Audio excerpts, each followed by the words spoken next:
নমস্কাৰ বন্ধু বান্ধৱীসকল, আপোনালোক সকলোকে মোৰ চেনেললৈ স্বাগতম জনাইছোঁ।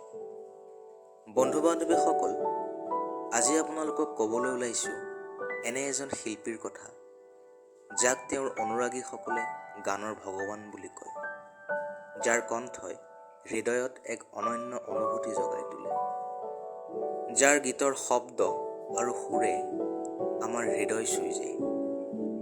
হয় বন্ধু বান্ধৱীসকল, ক'বলৈ ওলাইছোঁ আমাৰ সকলোৰে মৰমৰ তথা যুৱ প্ৰজন্মৰ হাৰ্টথ্ৰব জুবিন গাৰ্গৰ কথা।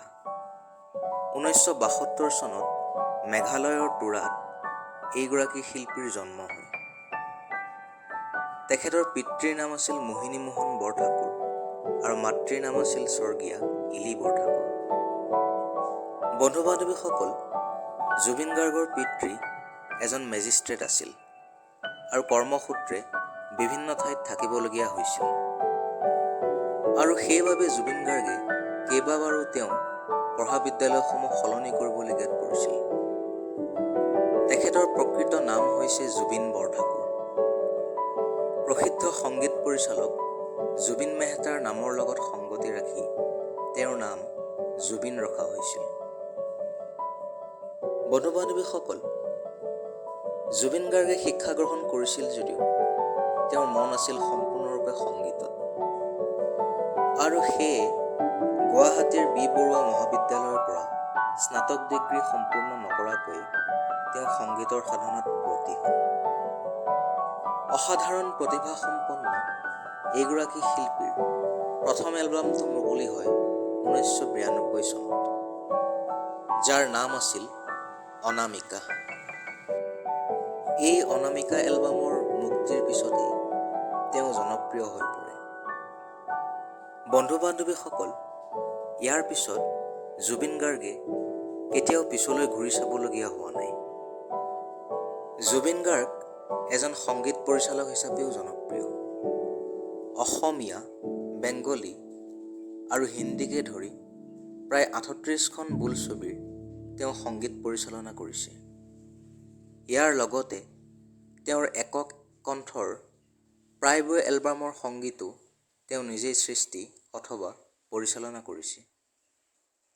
বন্ধু বান্ধৱীসকল, সেয়া আছিল 2002 চন। জুবিন গাৰ্গৰ জীৱনলৈ যেন নামি আহিল কাল অমানিশা। তেজপুৰলৈ সংগীতানুষ্ঠান কৰিবলৈ যাওঁতে দুৰ্ঘটনাগ্ৰস্ত হৈ তেখেতৰ ভগ্নী জংকী বৰঠাকুৰে মৃত্যুক সাৱটি লয়। ভগ্নীৰ স্মৃতিত জুবিন গাৰ্গে তেখেতৰ শিশু এলবামটি মুকলি কৰে। বন্ধু বান্ধৱীসকল, 2002 চনতে জুবিন গাৰ্গে গৰিমা শইকীয়াৰ সৈতে বিবাহপাশত আবদ্ধ হৈছিল।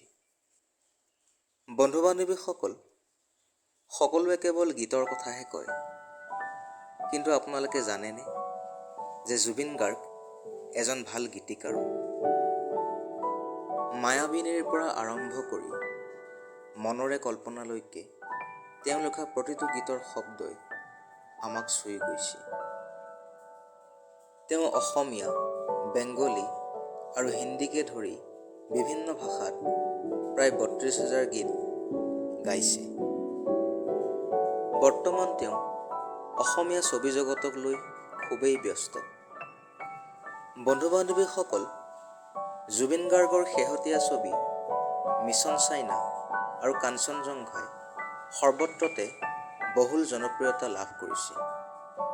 এজন অভিনেতা হিচাপেও জুবিন গাৰ্গৰ এক সুকীয়া পৰিচয় আছে।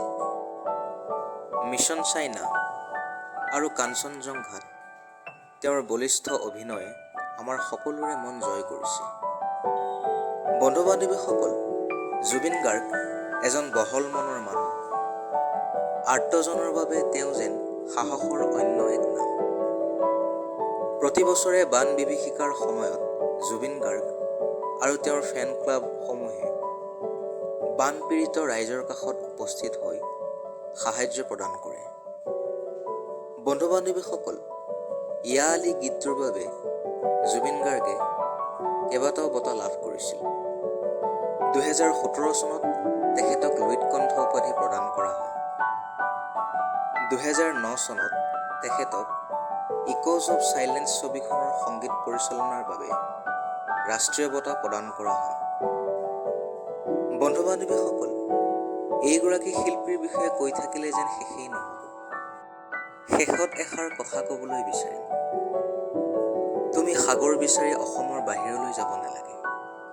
খাৰঘুলিলৈ যোৱা, সাগৰ তাতে বিচাৰি পাবা। কিয়নো তাত জুবিন দা আছে।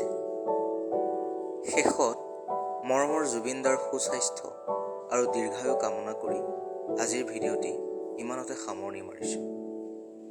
যদি ভিডিঅ'টি চাই আপোনালোকে ভাল পাইছে তেন্তে এটা লাইক কৰিব আৰু এটা শ্বেয়াৰ কৰিব আৰু চেনেলটো ছাবস্ক্ৰাইব কৰিব।